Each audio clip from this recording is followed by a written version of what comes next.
বলাগড়ে পরিবর্তন সংকল্প সভা, উপস্থিত বিরোধী দলনেতা শুভেন্দু অধিকারী। 2026 সালের বিধানসভা নির্বাচন সামনে রেখে রাজ্য জুড়ে রাজনৈতিক তৎপরতা এখন তুঙ্গে। এটার প্রেক্ষাপটে শনিবার হুগলি জেলার বলাগড় বিধানসভার মাঝদিয়া এলাকার একটি ক্লাব মাঠে বিজেপি হুগলি সাংগঠনিক জেলার উদ্যোগে অনুষ্ঠিত হল পরিবর্তন সংকল্প সভা। সভায় প্রধান বক্তা হিসেবে উপস্থিত ছিলেন রাজ্যের বিরোধী দলনেতা শুভেন্দু অধিকারী। অনুষ্ঠানে আরও উপস্থিত ছিলেন বিজেপি হুগলি জেলা সাংগঠনিক সভাপতি গৌতম চট্টোপাধ্যায়, জেলার প্রাক্তন সভাপতি তুষার মজুমদার, সাধারণ সম্পাদক সুরেশ সাহু সহ জেলা ও বলাগড় মণ্ডলের বিভিন্ন স্তরের সভাপতি, কার্যকর্তা এবং অসংখ্য দলীয় কর্মী সমর্থক। সভা থেকে বিজেপির পক্ষ থেকে রাজ্যের তৃণমূল সরকারকে তীব্র আক্রমণ করা হয়। বিজেপির অভিযোগ, পশ্চিমবঙ্গ জুড়ে তৃণমূল সরকারের আমলে সীমাহীন চুরি, দুর্নীতি, খুন, ধর্ষণ, নারী নির্যাতন বেড়েই চলেছে। পাশাপাশি এসআইআর সংক্রান্ত বিষয়ে সাধারণ মানুষকে বিভ্রান্ত করতে মিথ্যাচার করা হচ্ছে বলেও দাবি করা হয়। এই সমস্ত ঘটনার প্রতিবাদেই এই দিন পরিবর্তন সংকল্প সভার আয়োজন করা হয়েছিল। সভা মঞ্চ থেকে বক্তব্য রাখতে গিয়ে বিরোধী দলনেতা শুভেন্দু অধিকারী সরাসরি রাজ্য সরকার ও মুখ্যমন্ত্রীকে আক্রমণ করেন। তিনি বলেন, বলাগড় একটি কৃষি প্রধান এলাকা। এখানকার মানুষের জীবন জীবিকা সম্পূর্ণভাবে কৃষিকাজের উপরই নির্ভরশীল। অথচ রাজ্যের মুখ্যমন্ত্রী কৃষি সম্পর্কে আদৌ কিছু জানেন না। সারের দাম কত, কখন আলু চাষে জল লাগে, এই মৌলিক বিষয়গুলো তিনি বোঝেন না বলে অভিযোগ করেন শুভেন্দু অধিকারী। তিনি আরও বলেন, এসআইআর নিয়ে একের পর এক মিথ্যাচার করা হচ্ছে, কিন্তু সাধারণ মানুষ এখন সব বুঝে গেছে।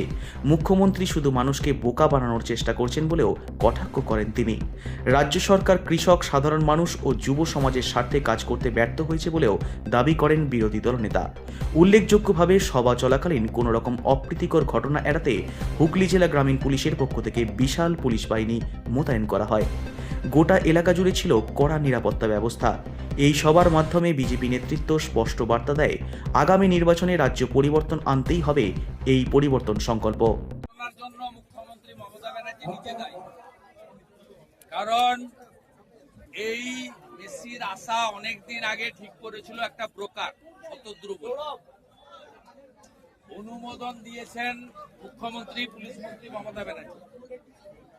আয়োজক ছিল ক্রীড়া দপ্তর, ক্রীড়া সংস্থা। শৃঙ্খলা রক্ষার দায়িত্ব, নিরাপত্তার দায়িত্ব ছিল বিধাননগরের পুলিশ অর্থাৎ পশ্চিমবঙ্গ পুলিশ, তাকে সহযোগিতা করেছে কলকাতা পুলিশ। এই অনুষ্ঠানে বিশ্ববিখ্যাত জনপ্রিয় আমাদের তারকা মেসির সঙ্গে হাত মিলানোর কথা ছিল মুখ্যমন্ত্রী, সঙ্গে থাকার কথা ছিল সৌরভ গাঙ্গুলি। পুরো ব্যবস্থাপনা, অনুমোদন, ব্যবস্থাপক, নিয়ন্ত্রক পশ্চিমবঙ্গ সরকার। পশ্চিমবঙ্গ সরকার মানেই মমতা ব্যানার্জি, বাকি সব ল্যাম্পপোস্ট, একটাই পোস্ট। এই বিশৃঙ্খলার জন্য এই শত শত কোটি টাকা মেসিকে দেখিয়ে লুট করার জন্য মমতা ব্যানার্জি দায়ী। তার দায়ভার স্বীকার করে শুধু ক্ষমা চাইলে হবে না, তার উচিত যদি লজ্জা থাকে পদত্যাগ করে। আর আমরা গ্রেপ্তার, পুলিশ তো লাঠিচার্জ করবেই। পুলিশ এই যে ইয়াং ছেলেদের যে ইমোশন, আবেগ, এই ইয়াং ছেলেরা তারা সেখানে নিজের গচ্ছিত অর্থ 15,000 20,000 টাকা দিয়ে টিকিট কিনেছেন। তারা এক ঝলক মেসিকে দেখতে চেয়েছিলেন, কিন্তু মেসিকে কিছু চোর তৃণমূলের নেতারা, অরূপ বিশ্বাস, সুজিত বসুর নেতৃত্বে মেসির দর্শন তাদেরকে নিতে দেননি। তাদের প্রতিবাদ স্বাভাবিক। জলের বোতল আনতে দেননি, কিন্তু ভিতরে তৃণমূলের চোরেরা জল বিক্রি করেছে। 20 টাকার বোতল 100 টাকা করে বিক্রি করেছে। 20 টাকার চাউমিন 150 টাকা করে বিক্রি করেছে। 10 টাকা চিপসের প্যাকেটকে 200 টাকা করে নিয়েছে।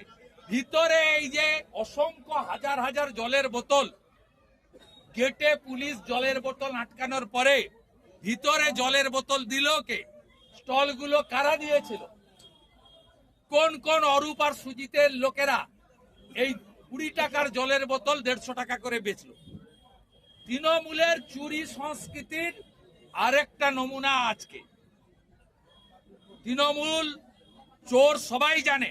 বারাসাতে মর্গে চোখ তুলে বেচে দিয়েছে সবাই জানে। শেষে মেসিকেও চুরি করলো, মেসির নাম করে কোটি কোটি টাকা লুট করলো। গোটা ভারতবর্ষ এবং পৃথিবী দেখলো। মেসি এলে ইন্টারন্যাশনাল খবর হয়। এবং আমি আজকে বলছি যে মমতা ব্যানার্জি আমাদের মহাকুম্ভকে নিয়ে ব্যঙ্গ করেছিলেন, 66 কোটি লোক 45 দিন ধরে স্নান করেছেন, সেখানে একদিন একটা ইনসিডেন্ট ঘটেছে দুঃখজনক, তাকে নিয়ে উনি ব্যঙ্গ করেছিলেন, বিধানসভায় দাঁড়িয়ে বলেছিলেন মহাকুম্ভ নয় মৃত্যু কুম্ভ। আজকে মমতা ব্যানার্জিকে বলবো, হায়দ্রাবাদে বিকালে অনুষ্ঠান হয়েছে, তিনি একটু দেখে আসুন। আগামীকাল দিল্লি মুম্বাইতে হবে, একটু দেখে আসুন। আসল কথা, এত পাপ করেছে, মেসিকে দিয়ে খেলা হবে বলাতে গেছিল, উল্টো খেলা হয়ে গেছে।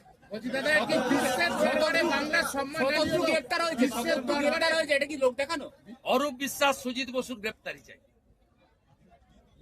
এবং আমি রাজ্যপালকে লিখিতভাবে দিয়েছি, আমার দাবি 3টে। লিডার অব অপোজিশন হিসেবে আমি রিটিন মেল করেছি, গাড়িতে বসেই করেছি।